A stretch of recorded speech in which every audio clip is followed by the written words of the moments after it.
En el nombre del Padre, del Hijo y del Espíritu Santo. Amén. En verdad, amigo, si no cambiáis y volvéis a ser como niños, no entraréis en el reino de los cielos. Esta frase y este peligro o esta actitud espiritual es la que está marcada en todos los textos de esta misa, la misa de Santa Teresita del Niño Jesús. Ella es la santa de la infancia espiritual. Si hay algo que ella descubrió en su vida y lo supo expresar de una manera tan clara, fue justamente esta doctrina, puede decirse, doctrina que no es nueva, no dijo nada que no haya enseñado nuestro Señor, pero ella supo y entendió la manera de expresar las exigencias de la santidad sin disminuirlas, todo lo contrario, supo expresar estas exigencias, pero de una manera muy simple, muy sencilla, justamente como lo hacen los niños. Los niños saben hacer las cosas de una manera muy simple, y es lo que ella logró hacer. Y es paradójico, pero tiene su sentido, tiene su explicación, que el Papa San Pío X la haya declarado la santa más grande de los tiempos modernos. Justamente ella, que habla sobre la niñez, sobre la sencillez, declarada por un Papa Santo,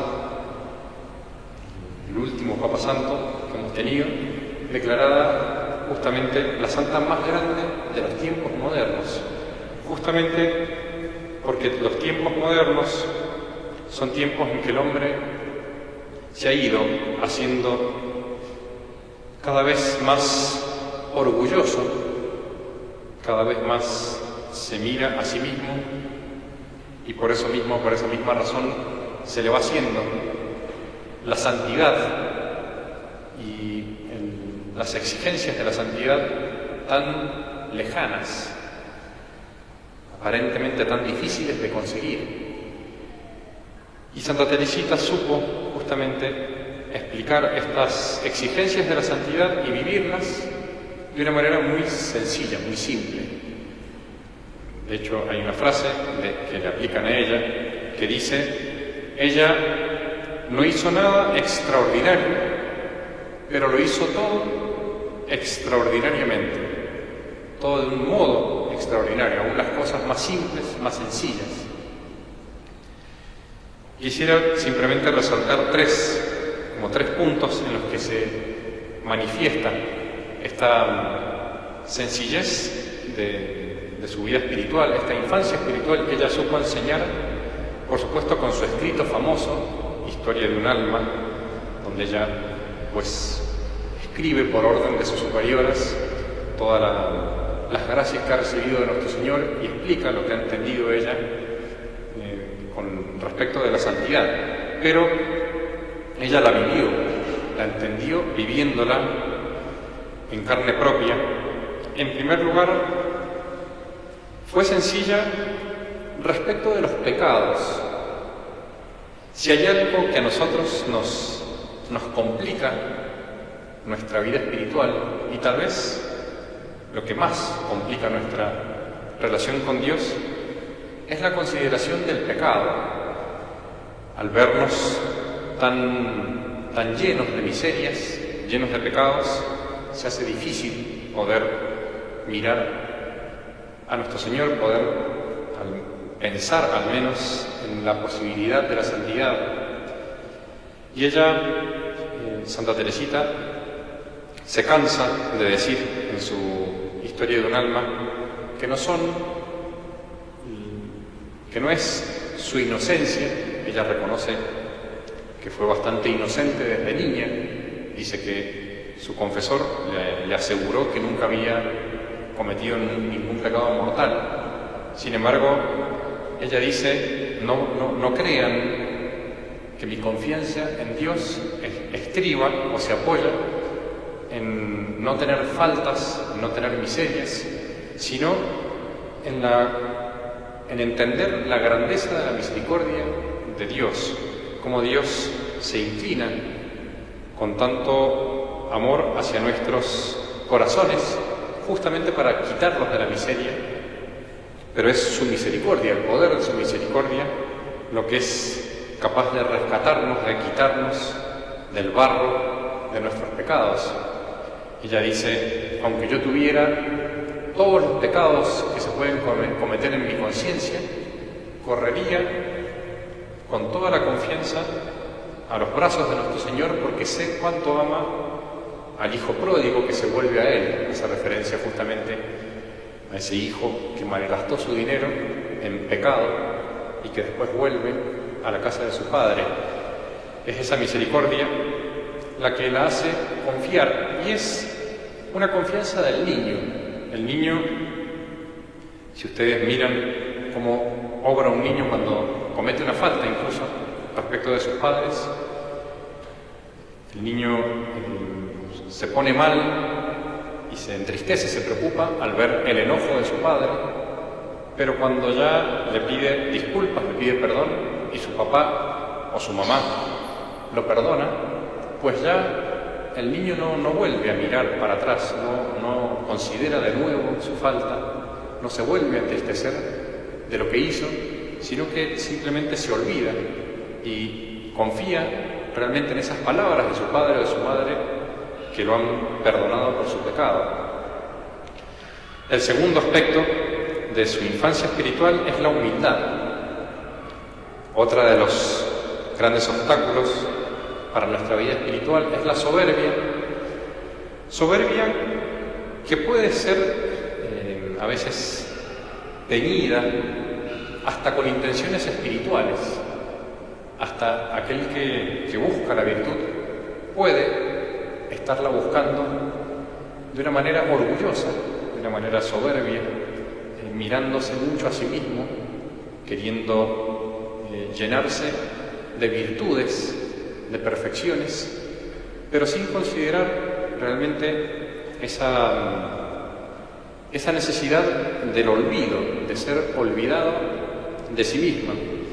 Y ella dice que entendió rápidamente esa conveniencia respecto de la vida espiritual de ocultarse no solamente frente a los demás, de no mostrar dentro de lo posible sus virtudes o sus obras, sino también respecto de ella misma. Ella entendió que la verdadera humildad era no considerar su propia vida, sino mirar a nuestro Señor. Y es justamente la actitud también del niño. El niño no se mira a sí mismo, mira a su padre, qué es lo que su padre quiere, o su madre, y siempre está mirando cómo agradarlos, cómo seguirlos. Es la actitud del niño, y por eso Santa Teresita decía en una de sus frases tan hermosas, dice: las humillaciones alguna vez me atrajeron, me llamaron la atención. Dice, el desprecio de los demás tuvo algún atractivo sobre mí, el pensar en ser despreciada, pero dice, viendo que eso era demasiado para mí, me decidí para siempre por el olvido. Dice ella, elegí el olvido, el no mirarme, el no considerarme, justamente para no correr el riesgo de atribuirse a sí misma las virtudes. Y es lo que cumplió durante toda su vida. De hecho, fue tan humilde, tan oculta, que una de sus hermanas, cuando estaba por morir, dijo que no sabía qué se iba a poder escribir sobre ella, porque no había hecho nada extraordinario, y había hecho todo de modo extraordinario. La vida sencilla, pero de modo extraordinario. Y en tercer lugar, sobre todo su santidad, su doctrina de la infancia espiritual, la podemos ver en la búsqueda de la santidad. Fíjense que ella, esa sencillez, no la llevó, o esa doctrina de la infancia espiritual, no la llevó a ser pusilánime, a ser temerosa, tímida, sino todo lo contrario. Ella tenía un gran deseo de la santidad. Ella decía que no podía ser que Dios le hubiera colocado tan grandes deseos en su corazón y que no se los cumpliera. Y de hecho las novicias, ella era maestra de novicias, era persona de confianza de la superiora, dicen en sus testimonios que era muy exigente en la santidad, que no les dejaba pasar un solo defecto cuando veía que convenía corregirlo. Pero justamente es la sencillez y la confianza en la bondad de Dios lo que la animó a ella a buscar la santidad. Tal es así que 2 años antes de su muerte se consagra como víctima, pero ella dice que prefiere consagrarse no tanto a la justicia divina, como hacían antes los santos, pensando en lo que debían reparar respecto de los pecados cometidos, sino más bien consagrarse como víctima a la misericordia de Dios, porque la misericordia supera, sobrepasa la justicia. Es el amor de nuestro Señor que se inclina a nuestra miseria para quitarnos de allí lo que superó la justicia que debía devolver Él por los pecados cometidos, la sobrepasó por su misericordia. Y eso es lo que llevó a ella a esa audacia, a animarse tanto a buscar la santidad y a llegar tan rápido. Muere a los 24 años, muy jovencita, habiendo alcanzado una gran santidad, y con ese cumplimiento de que iba a derramar sobre las almas como una lluvia de rosas. Las rosas son las gracias que tantas almas iban a conseguir por intercesión de ella. Tenemos que pedirle a Santa Teresita realmente esa gracia tan grande, que es como la clave, no solamente para comprender la vida espiritual, sino para animarnos, aún con tantas debilidades, a desear la santidad. Y la gracia propia de Santa Teresita es la gracia de la sencillez, la gracia de la niñez, justamente. Hay que ser sencillos como los niños, descubrir realmente cómo podemos con confianza en la misericordia de nuestro Señor y en su omnipotencia, pues mirarlo a Él, mirarlo a Dios sin temor, sin susto, y de esa manera, justamente con esa sencillez, aspirar, caminar sin trabas, sin miedo, sin tristeza, hacia esa perfección a la que nos llama Dios, y es la gracia que nos quiere entregar Santa Teresita. Ave María Purísima, en el nombre del Padre, del Hijo y del Espíritu Santo.